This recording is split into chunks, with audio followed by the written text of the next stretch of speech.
What's good, guys? Welcome back to another episode of GNG News. Today we're here to talk about Joe Budden, who is defending, to a certain extent, Tekashi 6ix9ine. So obviously we all know about Tekashi 6ix9ine basically being a federal foreman and, you know, snitching on everyone in his apparent gang and whatever else.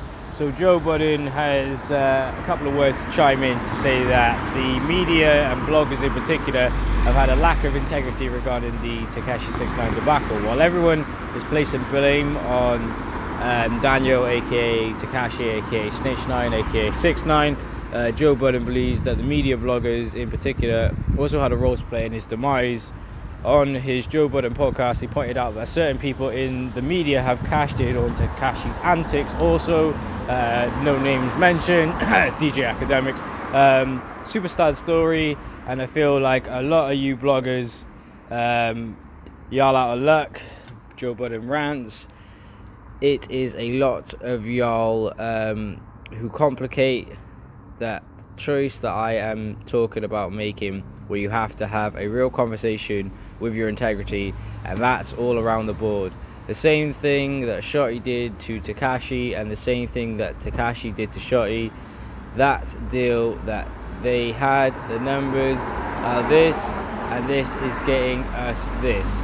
Your blogging did this same fucking thing.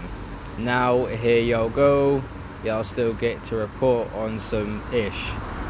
It's nasty, like nobody has integrity, and that's why it's super important for people like me to preach integrity. You got to preach it. There is a severe obvious lack of it in our profession. So basically, I guess Joe Budden's just saying, like, you know, be a bit more adult about the situation and not to cash in on his antics, because that is true at the end of the day. If you're making money off Tekashi 6ix9ine, as much as you dislike him, you are using him in a sense to gain clout and to gain popularity and, you know, to get people to click and like your videos or whatever else. So I can understand it from that perspective.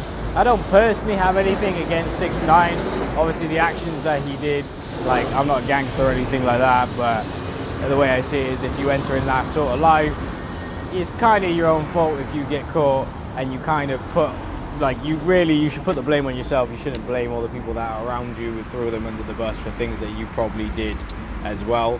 Obviously there's a lot more to the situation, because, you know, he was kidnapped and he was apparently manipulated and whatever else, and he didn't really want to be in the gang.